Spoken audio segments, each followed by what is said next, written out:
అందరికీ శనార్థులు. నేను మీ గౌరిని. అందరు ఎట్లున్నారులా? మంచిగా ఉన్నారులే. నేనైతే మంచిగా ఉన్నా. ఇక ఏ మాత్రం ఆలస్యం చేయకుండా గా వార్తలేందో చూద్దాం పారి.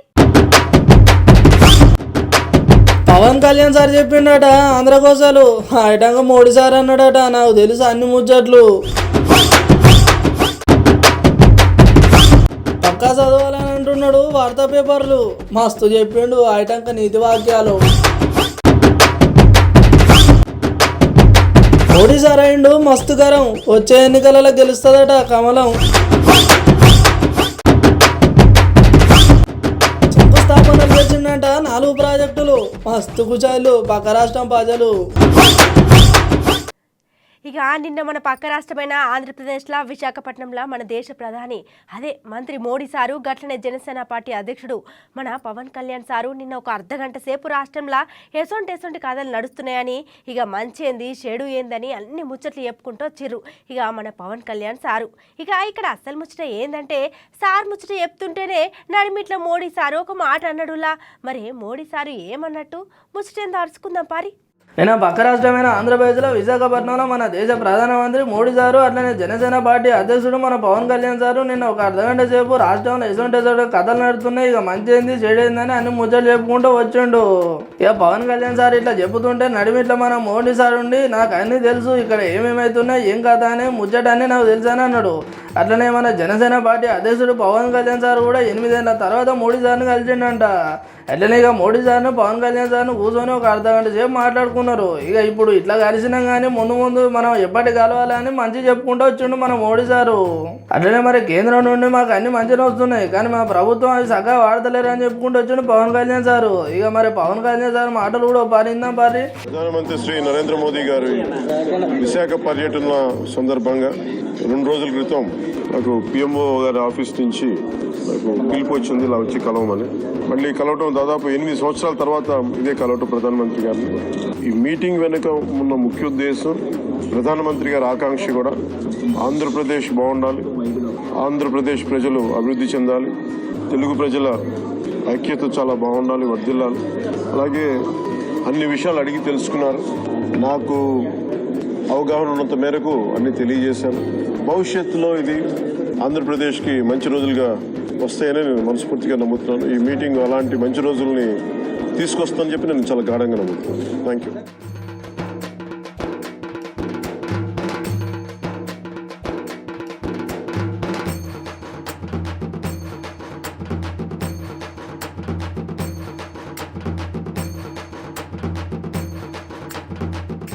నిజమైన వార్త కోసం చాలా పేపర్లు చదవాల్సి వస్తుందన్న మంత్రి కేటీఆర్ రాజకీయ ప్రవేశాలకు మాత్రమే వారసత్వం ఉపయోగపడుతుంది.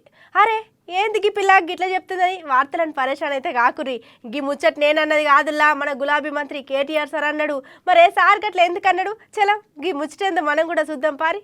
నిజమైన వార్త కోసం చాలా పేపర్లు చదవాల్సి వస్తుందన్న మంత్రి కేటీఆర్ రాజకీయ ప్రవేశాలకు మాత్రమే వారసత్వం ఉపయోగపడుతుంది. ముచ్చట మేమనేది కాదులా, మంత్రి కేటీఆర్ సార్ అన్నాడు. ఇక ఇక్కడ అసలు ముచ్చట ఏంటంటే మన తెలంగాణలో మీడియా పెద్ద సార్ కలిసి ఓ సెమినార్ పెట్టిళ్ళు. ఇక ఇక్కడ మన కేటీఆర్ సారు నాకు మా నాన్నగారు నేర్పిన కొన్ని అలవాట్లలో సరే దాన్ని మంచి అలవాటు అనొచ్చు, చెడ్డ అలవాటు అనొచ్చు, 2 రకాలుగా చూడొచ్చు.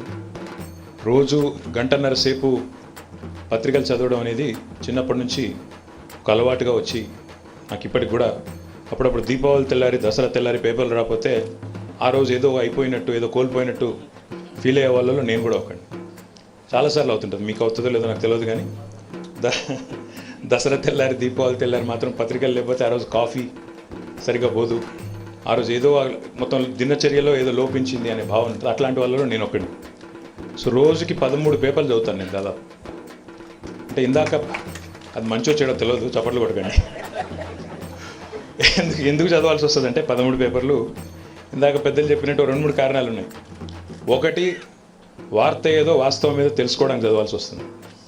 ఎందుకంటే ఒక పేపర్ చదివితే ఒక వార్త ఒకలాగా రాస్తారు, అదే వార్తను ఇంకో పేపర్లో ఇంకోలాగా ప్రచురిస్తారు. కాబట్టి ఏది వార్త, ఏది వాస్తవం, ఏది న్యూసు, ఏది వ్యూసు అర్థం చేసుకోవడానికే కింద మీద పడాల్సిన రోజులు ఇవి. అవు సారు మీరు అన్నది వాస్తవమే. మనకు పొద్దుగా లేచినాక ఎన్ని పనులు ఉన్నా వార్తా పేపర్ చదవాలి. ఇక మన గంటలనే మనకు తెలిసేది దునియాలో ఏం నడుతుంది ఏం కథ అవుతుందని. కానీ సార్ అన్నట్టు ఒకప్పటి వార్తా పేపర్ అయితే అన్ని వార్తలే ఉండేది. కానీ ఇప్పుడు ఎవరికి ఇష్టం వచ్చినట్టు వాళ్ళు రాస్తున్నారట. అట్లనే సార్ మాట్లాడుకుంటా వార్తా పేపర్లో ఇక నాకు నచ్చింది ఏంటంటే వార్తలు రాసేటోళ్ళు చాలా ఆలోచనతో రాస్తారు. అట్లనే వాళ్ళు ఎన్ని వార్తలు వచ్చినా కొన్ని రంగాలలో వార్తలు మాత్రమే తీసుకుని రాస్తారని చెప్పుకుంటూ వచ్చిండు. కానీ సార్ అన్నకి ఈ ముచ్చటెనక చాలా మతలవే ఉన్నది. రాజకీయ ప్రవేశాలకు మాత్రమే వారసత్వం ఉపయోగపడుతుందని ఇట్లా అననీకి అసలు ముచ్చటకి ఇదేనుల్లా. నేను మా వాళ్ళకి చెప్పింది ఏంటంటే ఎందుకు వస్తున్నారు అందరూ రాజకీయాల్లోకి ఎందుకు వస్తున్నారంటే స్పోర్ట్స్ స్టార్ కావాలంటే టాలెంట్ కావాలా. విరాట్ కోహ్లీ లాగా బ్యాటింగ్ చేయడం అంటే అంత ఈజీ కాదు. సినిమా స్టార్ కావాలంటే లుక్స్ కావాలా, ఎంతో కొంత టాలెంట్ కావాలా, అది కూడా కష్టమే. బిజినెస్ మ్యాన్ కావాలంటే డబ్బు కావాలా, డబ్బుతో పాటు లక్ కావాలా.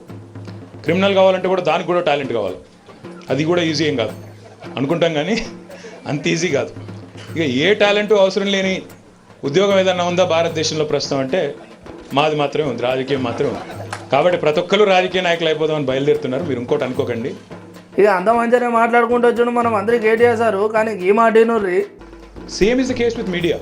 వర్షం పడుతుంది హైదరాబాద్లో. పడ్డప్పుడు హైదరాబాద్లో 1,20,00,000 మంది ఉండే హైదరాబాద్. ఒక కాలనీలోనో 2 కాలనీలోనో 3 కాలనీలో నీళ్ళు వస్తాయి. టీవీ న్యూస్ చూస్తే హైదరాబాద్ మునిగిపోయిందన్న భయం అవుతుంది. ఈ నగరానికి ఏమైంది, మునిగిపోయిన హైదరాబాద్ ఎక్కడ మునిగిపోయిందిరా నాయన అంటే ఓ 2-3 కాలనీల్లో 100-200 ఇళ్లలోకి నీళ్ళు వచ్చింటాయి. దాన్ని పట్టుకుని నగరం మునిగిపోయింది అంటారు. హైదరాబాద్లో ఉండే జనాభా ఎంత, నష్టం జరిగింది ఎంతమందికి, దాన్ని భూతద్దంలో చూపెట్టి ఎవరిని భయపెడుతున్నారు, మీరు ఏం చేయదలుచుకున్నారు అంటే అట్లా 1-2 కాదు, చాలా అంటే అతిశయోక్తి అలంకారం నాకు తెలుసు. అతిశయోక్తి ఒక అలంకారం అని నాకు కూడా తెలుసు. అది భాష, దాన్ని ఏమంటారు, భాష మీద పాండిత్యం ఉన్న వాళ్ళు ఎంత అద్భుతంగా వాడతారో కూడా నాకు తెలుసు. అప్పుడప్పుడు రాజకీయ నాయకులు మేము కూడా వాడతాం.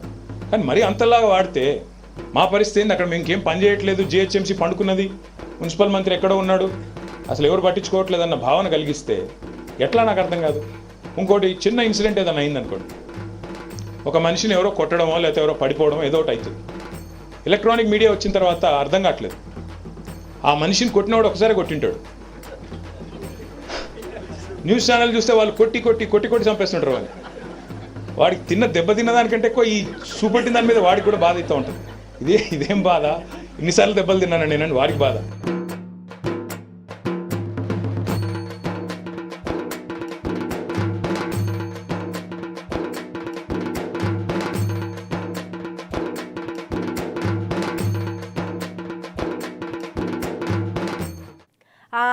ఇవాళ మన తెలంగాణకు వచ్చిన పెద్ద సారు అతనులా మన ప్రధానమంత్రి మోడీ సారు ఏం మాట్లాడుతాడో అని పబ్లిక్ అయితే మస్తు ఎదురు చూసిర్రు. కానీ సార్ మాట్లాడుకుంటా మస్తు గరమైందట. మరే అసలు ముచ్చట ఏందై ఉంటారు సార్ మాటల్లోనే ఏందాం పారి.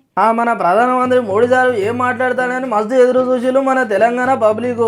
मुनुगुड़े की जनता ने जिस प्रकार भाजपा पर भरोसा जताया है वो अभूतपूर्व है।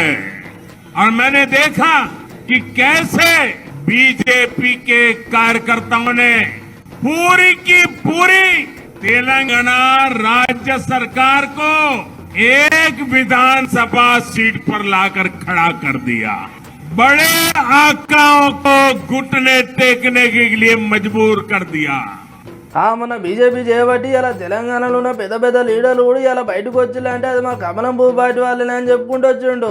ఇక అంత మంచిగానే తెలంగాణ పెద్ద పెద్ద లీడర్లు బయటకు వచ్చిందన్నావు మంచిగా ఉన్నది. కానీ మరి బీజేపీ ఎందుకు గెలవలేని సవాల్ ఇస్తున్నారు ముచ్చటిన గులాబీ కార్యకర్తలు. तेलंगाना में सूर्योदय दूर नहीं है, तेलंगाना का अंधेरा दूर होगा, तेलंगाना में हर तरफ कमल खिलेगा। ఇక తెలంగాణలో ఎప్పుడైతే తెలంగాణ చీకటిలోకి పోతుందో ఇక అప్పుడే సూర్యునికి వెలుగుతుంది మా కమలం పువ్వు. అట్లనే ముందు తెలంగాణలో పక్కా బీజేపీ పార్టీ అధికార పార్టీలోకి వస్తుందని చెప్పుకుంటూ వచ్చిండు. साथियों, बीजेपी का तेलंगाना के साथ बहुत पुराना और गहरा नाता रहा है। 1984 में 1984 में जब हमारी पार्टी को लोकसभा में सिर्फ 2 सीटों पर जीत मिली थी, उनमें से एक इसी राज्य की हनमकोंडा सीट थी। हमारे जंगा रेड्डी जी जीत करके आए थे। 1984 మన వరంగల్ జిల్లా నుండి లోక్సభ ఎన్నికలలో మన హన్మకొండ నుండి జంగారెడ్డి అనేట ఆయన గెలిచిండంట. ఇక అప్పటి నుండి ఏడు వరకు తెలంగాణ పబ్లిక్ మమ్మల్ని చాలా ఆదరిస్తున్నానని చెప్పుకుంటూ వచ్చిండు.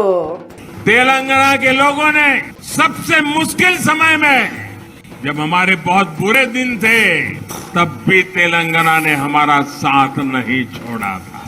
అట్లనే మా పార్టీ ఎన్నడూ ఏ కష్టం వచ్చినా మమ్మల్ని ఎన్నడూ తెలంగాణ ఇడిచిపెట్టలేదని సంబరపడుకుంటూ చెప్పిండు. అంత మధ్యన ఉన్నాయి కానీ సారు ఆయనతో వచ్చే ఎన్నికలలో మళ్ళీ తెరాస పార్టీ గెలిస్తే మీ పరిస్థితి ఏందని అంటున్నారు ముచ్చటినండి ఇండివిజన్లు.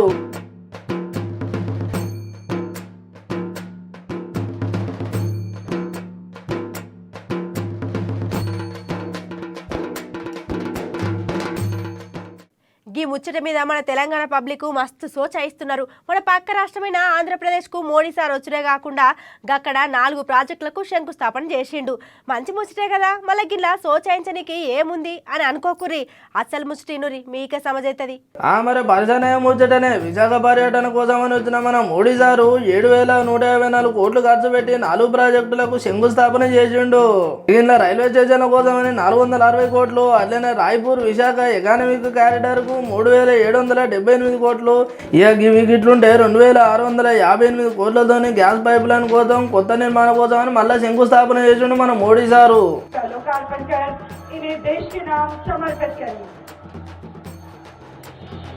विशाखापट्टनम मत्स्य हार्बर के आधुनिकीकरण एवं उन्नयन कार्य का शिलान्यास हो रहा है, जिससे मछुआरों का आर्थिक सबलीकरण होगा.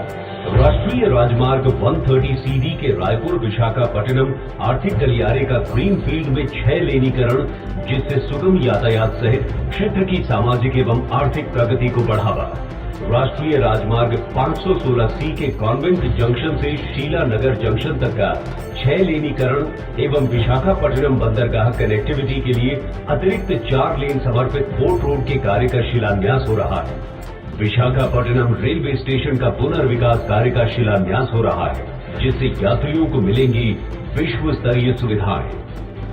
गेल की 745 किलोमीटर श्रीकाकुलम अंगुल प्राकृतिक गैस पाइपलाइन के निर्माण कार्य का शिलान्यास हो रहा है, जिससे आंध्र प्रदेश एवं ओडिशा को स्वच्छ तथा पर्यावरण अनुकूल ईंधन की सुविधा प्राप्त होगी. राष्ट्रीय राजमार्ग 326A के नरसन्नपेटा से पाथापट्टनम खंड का 2 लेन पेव्ड शोल्डर सहित का पुनर्वास और उन्नयन. श्रीकाकुलम गजपति कॉरिडोर का लोकार्पण हो रहा है, जिससे स्थानीय उत्पादों के और अधिक व्यापार एवं स्थानीय युवाओं के लिए रोजगार के नए अवसरों का सृजन होगा.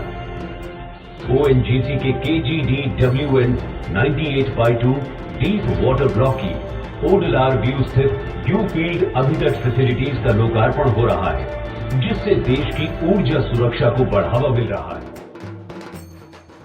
धन्यवाद. మరి పర్యటన కోసం అని వచ్చిన మోడీ సారు ఇట్లా ప్రాజెక్టులు ఇచ్చుడైందని మస్తు పరిచయాలు తెలంగాణ పబ్లిక్. ఇక ఈ ముచ్చట గిట్లుంటే మన మోడీ సార్ ఇలా తెలంగాణకు వచ్చినాక తెలంగాణలో పక్క మాదే అధికార పార్టీ అన్నాడు. ఇంకా రామగుండంకు పోయి అక్కడ ఉన్న బలంగా ఇంత ముందుకు ముసుకపోయిన ఎరువుల ఫ్యాక్టరీని మళ్ళా చూరి చేసిండు. అట్లనే ఇంకొన్ని పనులకు కూడా మాటిచ్చిండు. ఇక ఇట్లా ఉన్న బలంగా మోడీ సారు 2 రాష్ట్రాలలో ప్రాజెక్టులు ఇచ్చేసరికి తెలంగాణలో పెద్ద పెద్ద లీడర్లకు సోచాయించలేని ముచ్చట అయిపోయింది.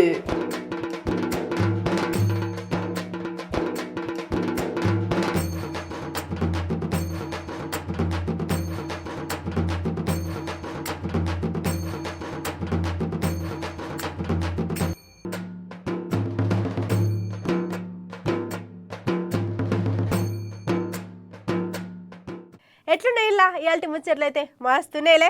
గిసంటి ముచ్చలతో మళ్ళీ రేపు కూడా కలుసుకుందాం. గప్పటిదాకా చూస్తూనే ఉండుర్రి మన అమ్మ న్యూస్.